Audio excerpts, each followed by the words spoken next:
ప్రతి ఒక్కరిని బట్టి యేసయ్యకు కృతజ్ఞతలు తెలియజేస్తూ ఉన్నాం.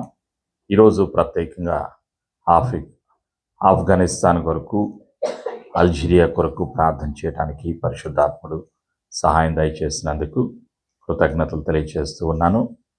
నేటి అంశము, ఎవరు హెచ్చింపబడతారు? Today's topic from the throne of grace, who will be exalted? నేటి వాగ్దానము ప్రొవర్బ్స్ చాప్టర్ 21 వర్స్ 21. సామెతల గ్రంథము 21వ అధ్యాయము 21వ వచనము. కలిసి నాతో చెప్పండి. నీతిని, కృపను అనుసరించువాడు జీవమును, నీతిని, ఘనతను పొందును. ఆమేన్. యేసు రక్తము ద్వారా తండ్రి నీ సన్నిధికి వస్తున్నాము. తండ్రి, నీ ప్రేమ ఇంతవరకు మా ఎడల చూపినందుకు వందనాలు. యేసయ్యా, నీ కృప ద్వారా మమ్మలను సజీవ సాక్షులుగా నీ సన్నిధిలో ఉంచినందుకు వందనాలు. పరిశుద్ధాత్మదేవ, ఇంతవరకు ఆరాధన చేయటానికి, ప్రార్థన విన్నపములు చేయటానికి సహాయము దయచేసినందుకు నీకు వందనాలు. నీవు అభిషేకించినటువంటి పరిశుద్ధమైన వాక్కును వినటానికి, ఆశీర్వాదాలు పొందుకోవటానికి మా ఆత్మీయ నేత్రాలు తెరుస్తున్నందుకు వందనాలు. ప్రతి ఆటంకాన్ని, బంధకాన్ని, చీకటి అధికారాన్ని యేసు ప్రభు నామములో తీసివేస్తూ, యేసు రక్తంలో మా జీవితాలను ముద్రిస్తూ, యేసు ప్రభుని ఒప్పుకొనుచు పరిశుద్ధాత్ముడ సత్యములోకి, జీవములోకి నడిపిస్తున్నందుకు కృతజ్ఞతలు తెలియజేస్తూ, వాక్యపు అభిషేకము కొరకు, ఆశీర్వాదం కొరకు యేసు నామములో సిద్ధపరచున్నాం తండ్రి. ఆమేన్. ప్రియమైనటువంటి సంఘమా, పరిశుద్ధాత్ముడు గుర్తు చేస్తున్నటువంటి సత్యం. నేటి అంశము, ఎవరు హెచ్చింపబడతారు? నేటి వాగ్దానంలో ఉన్నటువంటి సత్యం ఏమిటి అంటే, ఎవరైతే నీతిని, కృపను అనుసరిస్తారో, నీతి యేసయ్యలో ఉన్నది, కృప యేసయ్యలో ఉన్నది. యేసయ్యను అనుసరించే వారికి జీవము, నీతి, ఘనత కలుగుతుంది అని పరిశుద్ధాత్ముడు గుర్తు చేస్తూ ఉన్నారు. ప్రియమైనటువంటి సంఘమా, ఒక వ్యక్తి హెచ్చింపబడాలి అంటే ఏమి కలిగి ఉండాలి? ఆలోచన చేయండి. ఒక వ్యక్తి జీవితంలో హెచ్చించబడాలి, ఒక విశ్వాసి జీవితంలో హెచ్చించబడాలి అంటే మనము కలిగి ఉండవలసింది ఏమిటి అనేటువంటి సత్యాలను పరిశుద్ధాత్ముడు బయలుపరిచేటువంటి సత్యాలను ఈరోజు మనం జ్ఞాపకం చేసుకుందాం. ప్రత్యేకంగా ప్రియమైనటువంటి సంఘమా, పరిశుద్ధాత్ముడు మనకి గుర్తు చేసేటువంటి సత్యాలు దానియేలు గ్రంథములో నుంచి పరిశుద్ధాత్ముడు కొన్ని సత్యాలను మనకి బయలుపరుస్తూ ఉన్నారు. దానియేలు గ్రంథము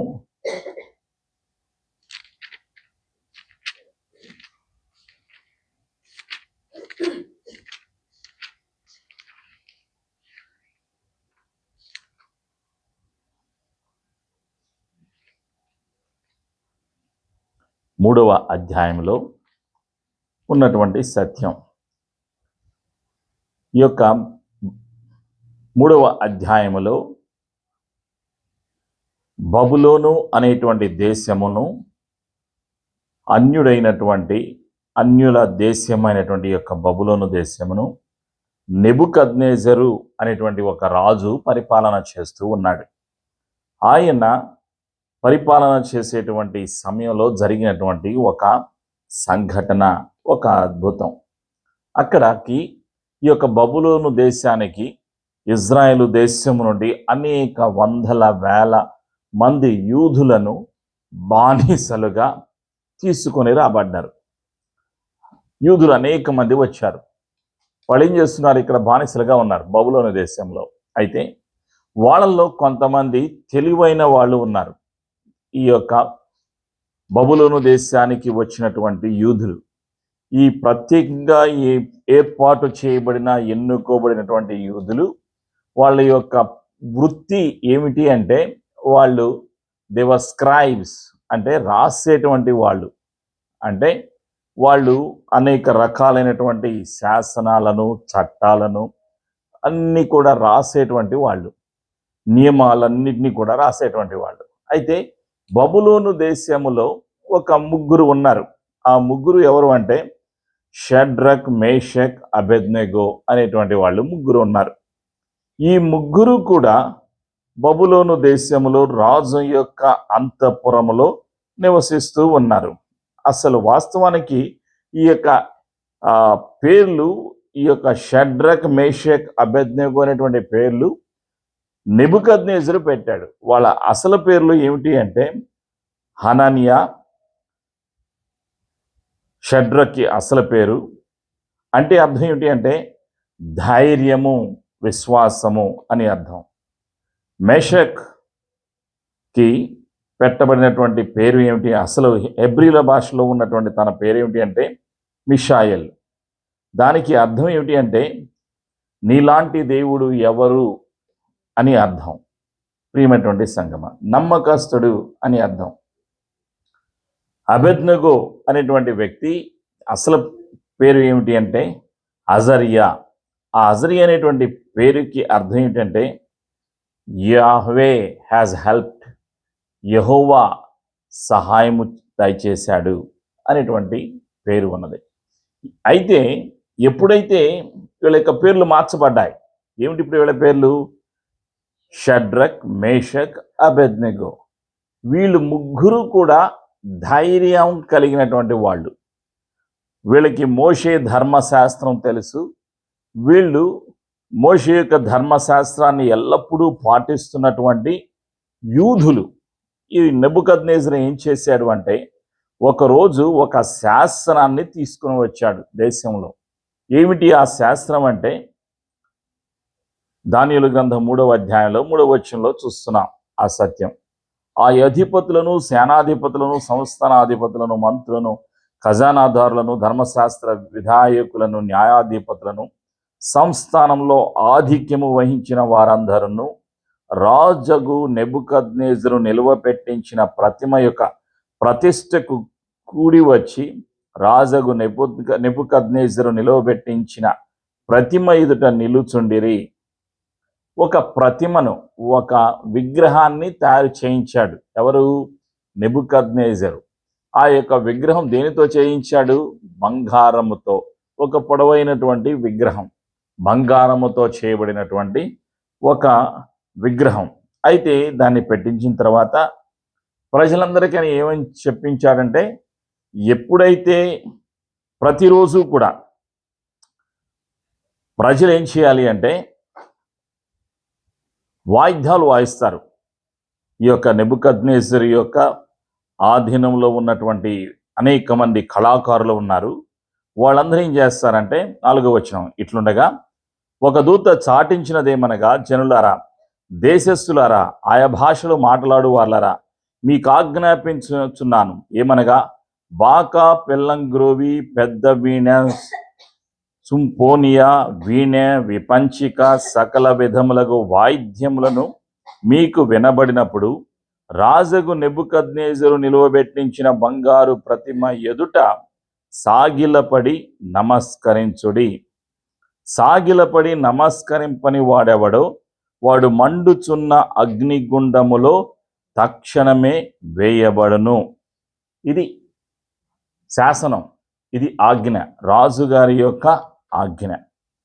ప్రజలందరూ కూడా ఆ యొక్క మాటను వినాలి. అయితే ప్రజలందరూ కూడా చేస్తున్నారు. ఎప్పుడైతే వాళ్ళు వాయిద్యాలు వాయిస్తారో, వాళ్ళకి వినిపిస్తాయో, వెంటనే వాళ్ళు ఏం చేస్తారు? సాగిలపడతారు. ఆ విగ్రహానికి సాగిలపడతారు, నమస్కారం చేస్తారు, పూజిస్తారు, ఆరాధన చేస్తారు. ఇది అక్కడ ఉన్నటువంటి ఒక కట్టుబాటు. అయితే ఈ యొక్క యూదులు ఉన్నారు. ఎవరు? షడ్రక్, మేషక్, అబెద్నెగో. వీళ్ళు మాత్రం ఆరాధన చేయటం లేదు, నమస్కారం చేయటం లేదు. వాళ్ళు రాజుగారు పెట్టినటువంటి ఆ యొక్క ప్రతిమకు నమస్కారం చేయకుండా వాళ్ళు ధైర్యంగా ఉండాలి. కారణం ఏమిటి అంటే వాళ్ళు యూదులు. వాళ్ళు ఎవ్వరికీ ఏ విగ్రహానికి నమస్కారము చెయ్యరు. విగ్రహారాధన హేయమైంది. మొదటి ఆజ్ఞ మోషే ధర్మశాస్త్రంలో 10 ఆజ్ఞల్లోని మొట్టమొదటి ఆజ్ఞ, పైన ఆకాశమందే కానీ భూమి కిందన్న నీళ్ళయందే కానీ దేని రూపమునైనను ఆకారమునైనను నీవు చేసి కొనకూడదు. వాటికి సాగిలపడకూడదు, నమస్కరింపకూడదు, పూజింపకూడదు. ఇవి ఆజ్ఞ, మొదటి ఆజ్ఞ. ఈ మొదటి ఆజ్ఞ మనం ఎక్కడ చూస్తాం?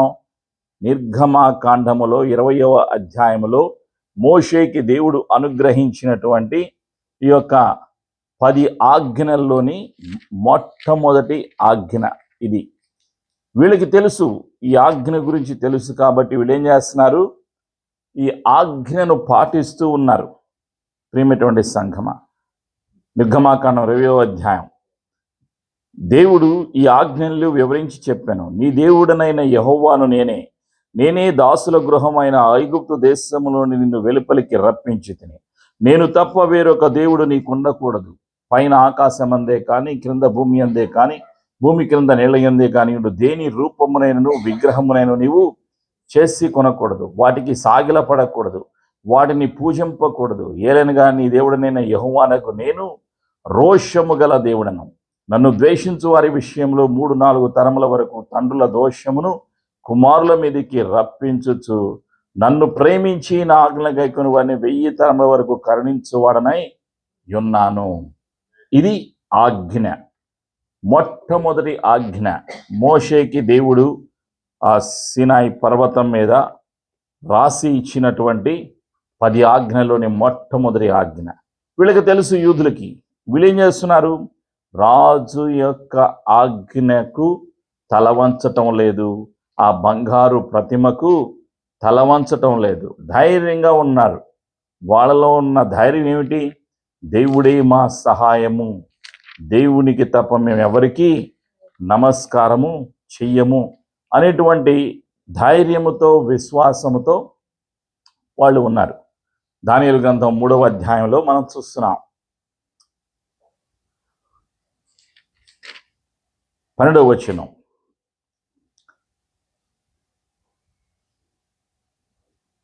రాజా తాము షడ్రక్, మేషక్, అబేద్నెగో అను 3 యూదులను బబులోను దేశంలోని రాచకార్యములను విచారించుటకు నియమించితిరి. ఆ మనుషులు తమరి ఆజ్ఞను లక్ష్య పెట్టలేదు, తమరి దేవతలను పూజించుటలేదు, తమరు నిలువబెట్టించిన బంగారు ప్రతిమకు నమస్కరించుటయే లేదు అనిరి. అందుకు చెప్పారు, సమాచారాన్ని అందించారు రాజుగారికి. ఎప్పుడైతే సమాచారం అందించబడిందో అప్పుడు రాజుగారికి చాలా కోపం వచ్చింది. 13వ వచనం, అందుకు నెబుకద్నెజరు అత్యాగ్రహమును రౌద్రమును గలవాడై షడ్రక్, మేషకును, అబేద్నెగోను పట్టుకొని రండని ఆజ్ఞేయగా వారు ఆ మనుషులను పట్టుకొని రాజసన్నిధికి తీసుకొని వచ్చిరి. అంతటా నెబుకద్నెజరు వారితో ఇట్లనెను, షడ్రకు, మేషకు, అబేద్నెగో, మీరు నా దేవతను పూజించుటకు లేదనియు, నేను నిలువబెట్టించిన బంగారు ప్రతిమకు నమస్కరించుట లేదనియు నాకు వినబడినది. అది నిజమా? ఇప్పుడు కోర్టులోకి వచ్చారు. ఇలా 3 విచారణ చేస్తూ ఉన్నారు రాజుగారు. ఇది నిజమేనా, మీరు పూజించట్లేదు అని అడిగినప్పుడు వాళ్ళు ఏమన్నారు? అవునని చెప్పారు. బాకాను, పిల్లను గ్రోని, పెద్ద వీణను, వీడును, సింఫోనియను, విపంచిక సకల విధములకు వాద్యములను మీరు విను సమయంలో సాగిలబడి నేను చేయించిన ప్రతిమకు నమస్కరించుటకు సిద్ధముగా ఉండిన ఎడల సరే, మీరు నమస్కరింపని ఎడల తక్షణమే మండుచున్న వేడిమి గల అగ్నిగుండంలో మీరు వేయబడుదురు. నా చేతిలో నుండి మిమ్మును విడిపింపగల దేవుడెక్కడనున్నాడు? షడ్రకు, మేషకు, అబేద్నెగోయు రాజుతో ఇలాగు చెప్పిరి. 16వ వచనం ప్రాముఖ్యమైంది.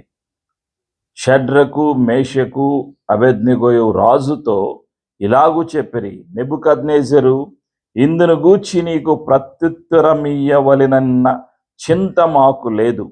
మేము సేవించుచున్న దేవుడు మండుచున్న వేడిమి గల ఈ అగ్నిగుండములో నుండి మమ్మను తప్పించి రక్షించుటకు సమర్థుడు, మరియు నీ వశమున పడకుండా ఆయన మమ్మును రక్షించును. ఒకవేళ ఆయన రక్షింపకపోయినను రాజా, నీ దేవతలను మేము పూజింపమనియు, నీవు నిలువబెట్టించిన బంగారు ప్రతిమకు నమస్కరింపమనియు తెలిసి కొనుము. ఆమేన్. ఆలోచన చేయండి. వాళ్ళలో ఉన్న ధైర్యం, వాళ్ళలో ఉన్న విశ్వాసం, వాళ్ళలో ఉన్న పరిశుద్ధాత్మ యొక్క నడిపింపు. వాళ్ళు రాజుగారికే వ్యతిరేకంగా నిలబడ్డారు. మరణం అంటే భయం లేదు. అగ్నిగుండంలో పడవేస్తాము అని చెప్పినా కూడా వాళ్ళకి భయం లేదు, దిగులు లేదు, మరణ భయం లేదు. ఆ మరణ భయం లేకపోవడానికి గల కారణం ఏమిటి?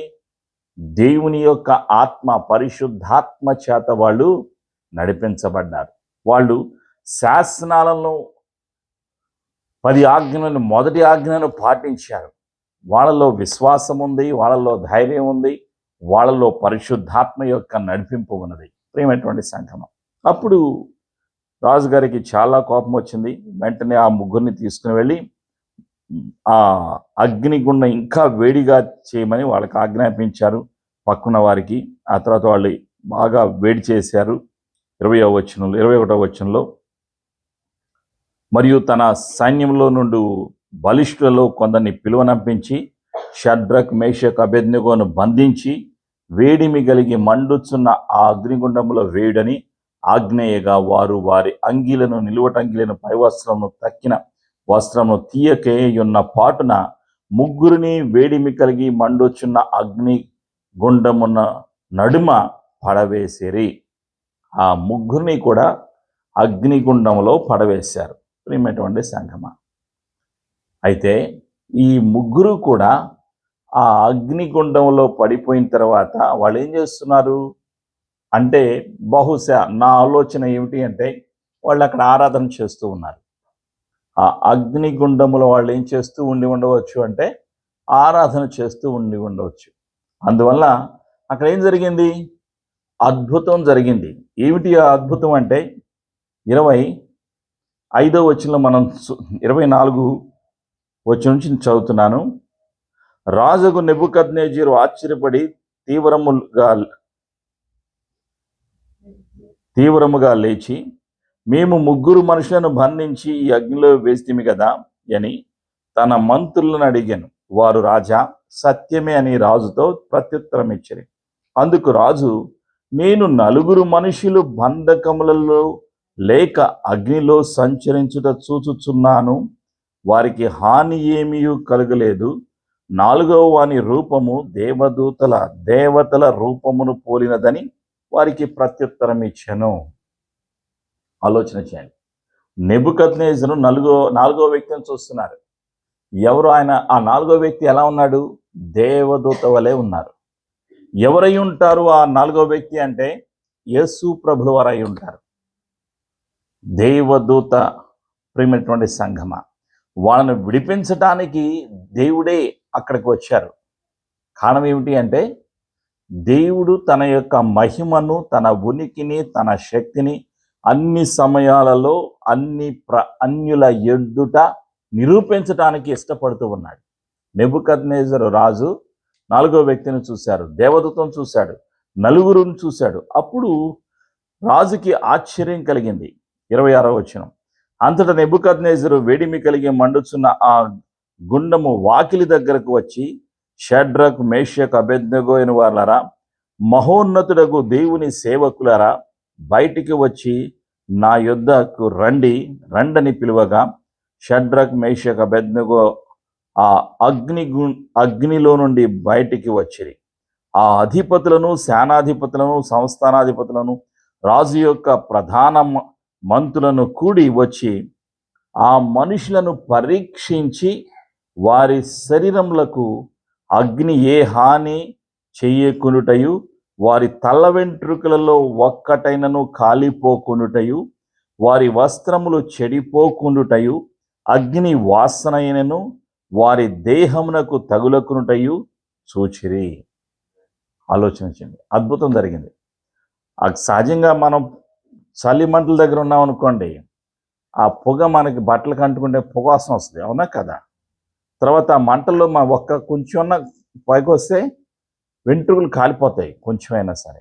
ఇక్కడ ఈ ముగ్గురు షడ్రక్, మేషక్, అబేద్నెగోల యొక్క తల వెంట్రుకలు ఒక్కటి కూడా కాలిపోలేదు. వాళ్ళ యొక్క దుస్తులు కాలిపోలేదు. వాళ్ళకి అసలు ఏ హాని కలగలేదు. క్షేమంగా ఉన్నారు, ధైర్యంగా ఉన్నారు, సంతోషంగా ఉన్నారు. వాళ్ళని బయటకు తీసుకొచ్చారు.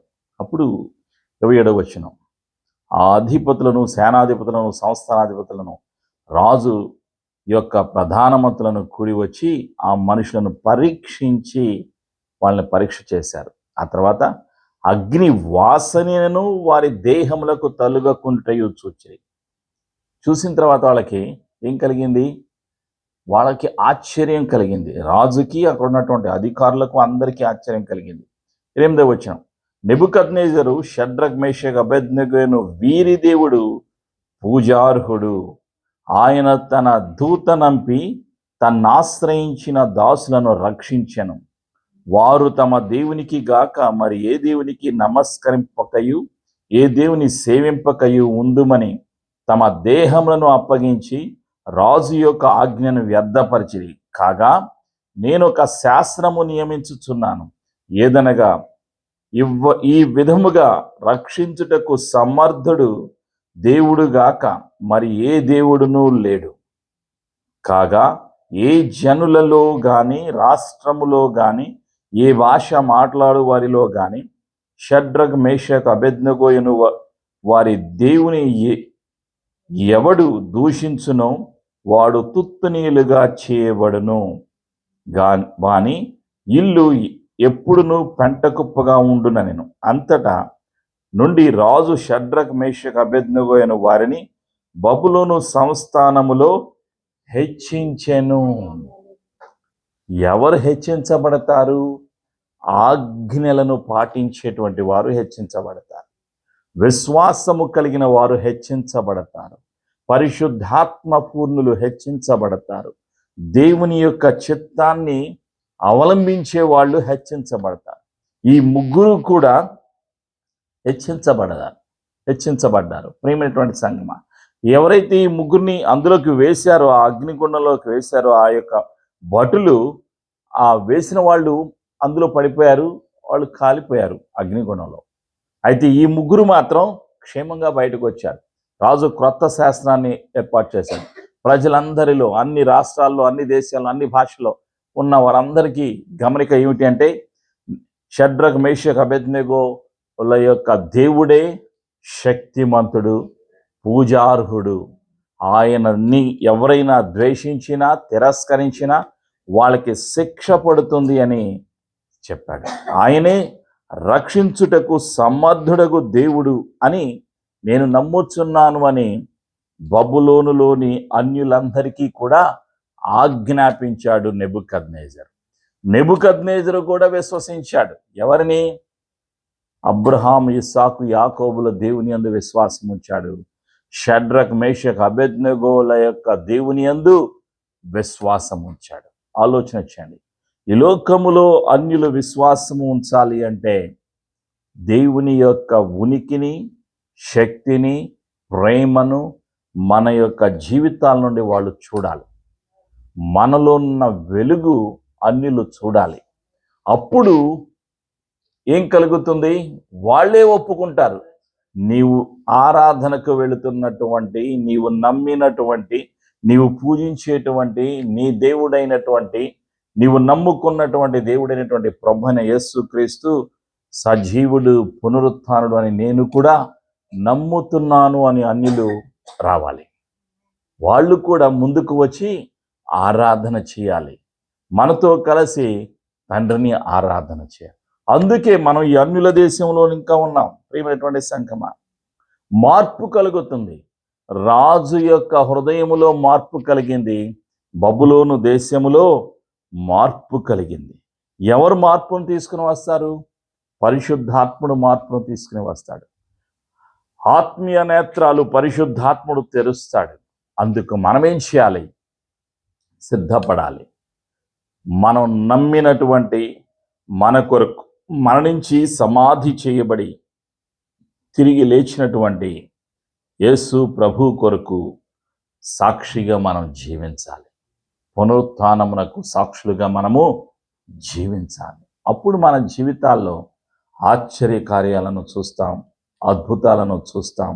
మన పరిస్థితి ఒకవేళ అగ్నిగుండము లాంటి పరిస్థితి మనకి ఎదురైనా, అలాంటి పరిస్థితుల మధ్యలో మనమున్న, మనతో నడవటానికి, మన ప్రక్కన ఉండటానికి, ఆ అగ్నిగుండము మనల్ని ఏమీ చెయ్యకుండా మనల్ని సురక్షితంగా సజీవంగా ఉంచటానికి ఆయన శక్తిమంతుడు. ఆయనకు అసాధ్యమైనది ఏది కూడా లేదు. యేసయ్య కృప మనందరికీ సదా తోడైండును గాక. ఆమేన్. ప్రార్థన చేసుకుందాం. ప్రతి ఒక్కరూ లేచి నిలబడి మన జీవితాన్ని సమర్పించుకుందాం. ఆయన రక్షించగల శక్తిమంతుడు. వాళ్ళు ముగ్గురు సాక్ష్యం చెప్పారు. మేము నమ్ముకున్న మా దేవుడు ఈ అగ్నిగుండము నుండి మమ్మల్ని రక్షించగల శక్తిమంతుడు అని చెప్పారు. రాజు కూడా ఒప్పుకున్నాడు, మీరు నమ్మినటువంటి దేవుడు రక్షించుటకు శక్తిమంతుడు, ఆయన సమర్థుడు, పూజార్హుడు అని ఒప్పుకున్నారు. అదే రీతిగా మనలో విశ్వాసం పెరగాలి. మనం నమ్మినటువంటి మన దేవుడైనటువంటి యేసు ప్రభు సర్వశక్తిమంతుడు. ఆయనకు అసాధ్యమైనది ఏది కూడా లేదు. మన జీవితాల్లో ఉన్న అగ్ని గుండము లాంటి పరిస్థితి యేసయ్య నామములో తొలగిపోవును గాక. ఆ అగ్నిగుండం లాంటి సమస్య నుండి మనకు విడుదల కలుగును గాక. మనకు విడుదల అనుగ్రహించి మనల్ని బలపరిచి మనల్ని సాక్షిగా నిలబెట్టి ఈ లోకమునకు మనల్ని వెలుగుగా యేసయ్య నింపును గాక. ఈ లోకమునకు మనం వెలుగుగా ఉండాలి కాబట్టి ఇంకా మనము సజీవంగా ఉన్నాము అన్న సత్యాన్ని నేను తెలుసుకోవాలి అని పరిశుద్ధాత్ముడు గుర్తు చేస్తూ ఉన్నాడు. పరిశుద్ధాత్ముడా, నీకు వందనాలయ్యా. మేము ఈ లోకమునకు వెలుగై ఉన్నామని నీవు గుర్తు చేసినందుకు నీకు వందనాలయ్యా. మేము తగ్గించబడాలి, అన్ని విషయాలు నీవు హెచ్చింపబడాలి యేసయ్యా. నీ దగ్గర ఘనత ఉన్నది యేసయ్యా, నీ దగ్గర నీతి ఉన్నది, నీ దగ్గర కృప ఉన్నది, నీ దగ్గర సర్వము ఉన్నది యేసు ప్రభువా. నీలో ఉన్న సర్వాన్ని మేము పొందుకోవటానికి మాకు సహాయము దయచేస్తున్నందుకు నీకు వందనాలు. నీ సాక్షులుగా జీవించటానికి మాకు సహాయము దయచేస్తున్నందుకు నీకు వందనాలు. కృపగల దేవుడవు నీకు వందనాలు. ఎప్పుడైతే మమ్మల్ని మేము తగ్గించుకుంటామో నీవే తగిన కాలములో నీవు మమ్మల్ని హెచ్చించే దేవుడవు. ఉన్నతమైన స్థితికి నీవు తీసుకొని వచ్చేటువంటి దేవుడవు యేసు ప్రభువా. నీకు వందనాలయ్యా. మా జీవితాలను నీ చేతిలో తిరిగి సమర్పిస్తూ ప్రతి సమస్య, ప్రతి బంధకము, బలహీనత యేసయ్య నామములో తొలగిస్తూ యేసు రక్తంలో మా జీవితాలను ముద్రిస్తూ మేము విన్న సత్యాన్ని అనేకులకు ప్రకటిస్తాము అనే మాట ఇస్తూ యేసు సర్వశక్తిమంతుడు, యేసు పూజార్హుడు, యేసు పునరుత్థానుడు, యేసు ప్రభు అని ప్రకటిస్తాము అని మాట ఇస్తూ ఈ సమర్పణ ప్రార్థన యేసు నామములో చేసి ఆశీర్వాదమును, అభిషేకమును యేసు నామములో పొందుకొంచున్నాము తండ్రి. ఆమేన్.